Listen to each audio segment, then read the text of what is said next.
మరి ఎన్ని అభివృద్ధి కార్యక్రమాలు చేస్తామంటే ఇక 3.5 సంవత్సరాలు ఇంకెన్ని కార్యక్రమాలు చేస్తామో ఒకసారి మీరు గమనించుకోండి. ఎందుకంటే కష్టపడ్డ కార్యకర్తలకి నష్టం జరగదు, అన్యాయం జరగదు, అదొకటి గుర్తు పెట్టుకోండి.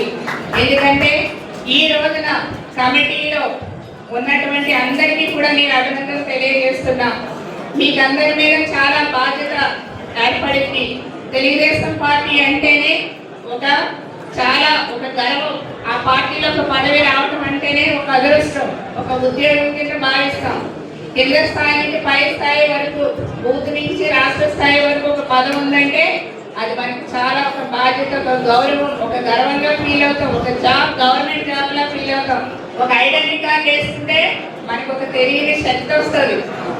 ఒక కండువా వేసుకుంటే ఒక ధైర్యం వస్తుంది మనందరికీ కూడా కార్యకర్తలుగా. సో అట్లాంటి పార్టీలో ఉండటం మనందరి యొక్క పూర్వజన్మ సుకృతంగా నేను భావిస్తున్నా, మీకు అందరికీ కూడా తెలియజేస్తున్నా. కాబట్టి పదవులు వస్తాయండి. క్యాస్ట్ ఈక్వేషన్ లో అక్కడ ఉన్నటువంటి అందరూ డిమాండ్ని బట్టి కానివ్వండి, అక్కడ ఉన్నటువంటి ఎక్కువ సంఖ్యలో కాబట్టి కొంతమందికే వస్తాయి, అందరికీ రాలేవు. కానీ 1 by 1 అందరికీ కూడా న్యాయం జరుగుతుంది. కాబట్టి రాని వాళ్ళు ఎవరు కూడా అసంతృప్తి చెందొద్దు అనేసి కూడా నేను తెలియజేస్తున్నాను. మరి గతంలో ఎలాగైతే 2024 ముందు కలిసిపెట్టుగా పనిచేశారో మరి ఈ కమిటీలో లేని వాళ్ళు కానీ ప్రతి ఒక్క కుటుంబ సభ్యులు కార్యకర్త కూడా రాబోయే ఎలక్షన్ లో ఇదే కలిసిపెట్టుగా ముందుకు వెళ్ళండి. ఇప్పుడు మిస్ అయిన వాళ్ళందరికీ స్థానిక సంస్థల్లో సీట్లు వస్తాయి. ఈ కమిటీలో మిస్ అయితే మళ్ళీ స్థానిక సంస్థల్లో మిగతా వాళ్ళకి కూడా కార్యకర్తలకి సీట్లు వస్తాయి. మళ్ళీ అక్కడ కొంతమందిని మనం ఫిల్ చేసుకునే అవకాశం ఉంటుంది. కాబట్టి ఎవరు కూడా నిరుత్సాహపడద్దనేసి తెలియజేస్తున్నాం. ఎస్, కుటుంబం అన్న తర్వాత తల్లిదండ్రుల మధ్య, పిల్లల మధ్య చిన్న చిన్న సమస్యలు ఉంటున్నాయి. ఎందుకుండా ఉంటాయి, ప్రతి కుటుంబంలోనూ ఉంటాయి. ఏ కుటుంబంలో అయినా సమస్య లేదు అంటే అది పచ్చి అబద్ధం. కుటుంబంలో సమస్య లేనిది ఎవ్వరూ ఉండరు. అట్లాంటి ఇంత 1 కోటి మంది సభ్యులు ఉన్నటువంటి తెలుగుదేశం పార్టీ కుటుంబంలో సమస్యలు అంటే మరి ఉండవా అండి?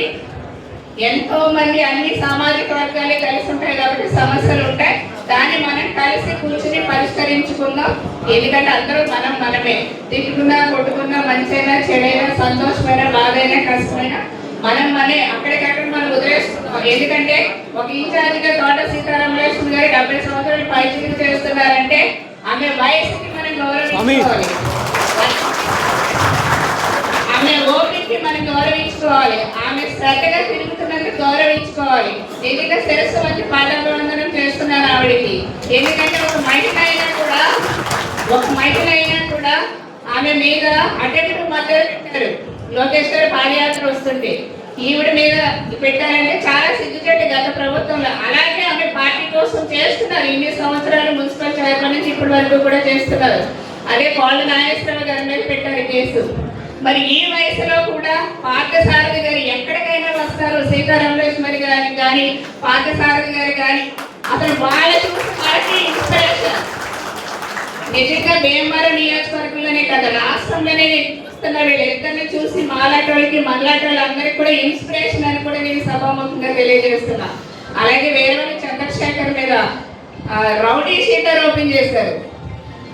చాలా దారుణంగా ఎన్ని కేసులు పెట్టారు అతని మీద గత గవర్నమెంట్ లో కూడా. ఇవన్నీ అందరూ కూడా పార్టీ కష్టపడేవాళ్ళే, అందరూ పార్టీ కష్టపడేవాళ్ళే. కాబట్టి చిన్న చిన్న మిస్అండర్స్టాండింగ్స్ ఉంటాయి, అవన్నీ కూడా సరి చేసుకోండి. మేడం దగ్గరికి వెళ్ళండి. ఒక్కటే నేను చెప్తున్నా నా అనుభవంలో, ఇమీడియట్ గా ఏదైనా సమస్య ఉంటే ఇమీడియట్ గా పరిష్కరించుకోండి. లేట్ అయితే మధ్యలో దూరేస్తారు చాలా మంది, అది లేట్ కానివ్వద్దు. ఏదైనా సమస్య ఉంటే ఇమీడియట్ గా ఎవరితో పరిష్కరించుకోవాలో అక్కడికి వెళ్ళి పరిష్కరించేసుకోండి. మేడంతోనో మేడమ్మా, నేనంటే నేనా, సారథి గారు అయితే సారథి గారా, ఎవరైతే వాళ్ళకి మధ్య సమస్య పరిష్కరించేసుకోండి. లేట్ చేశారా మధ్యలో దూరేసి సమస్యని పెద్ద చేసేస్తారు. అది కాబట్టి మీరు అలా చేయకండి. అప్పుడే ఎవరి మనసులో కూడా కల్మషం ఉండదు. సో మీరందరూ కూడా కలిసి మెలిసి ఒక కుటుంబంలో ఉండాలి, ఎట్లాంటి ఇబ్బంది లేకుండా. స్థానిక సంస్థల్లో కూడా మరి మొన్న ఎలక్షన్ ఎలాగైతే సీతారామలక్ష్మి గారికి పేరు తీసుకొచ్చారో, స్థానిక సంస్థల్లో కూడా అదే పేరు మీరు అందరూ కలిసిగా తీసుకురావాలి. సో నా సపోర్ట్ కూడా నేను ఎప్పుడు కూడా మీకు అందరికీ ఇస్తానని మనస్ఫూర్తిగా తెలియజేస్తున్నానండి. మరి మా నాన్నగారు పింగళ బాబుజీ గారు ఎప్పుడు ఉన్న నియోజకవర్గ మీటింగ్ కానీ దేనికైనా సరే నాన్నగారు అటెండ్ అయ్యేవారు.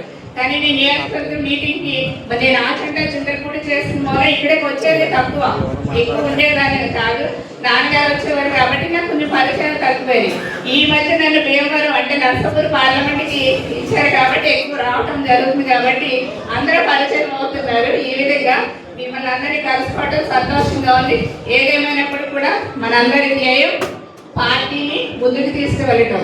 కూటమి ప్రభుత్వంలో మనం అందరం కూడా కలిసికట్టుగా పనిచేసి స్థానిక సంస్థల్లో రికార్డు బ్రేక్ చేయాలి. మన పార్టీకి భీమవరం నియోజకవర్గానికి సీతారామేష్ గారికి మంచి పేరు తీసుకురావాలని కోరుకుంటూ అవకాశం ఇచ్చినందుకు ధన్యవాదాలు. Thank you. జై హింద్, జై తెలుగుదేశం, జై రమేష్ బాబు గారు.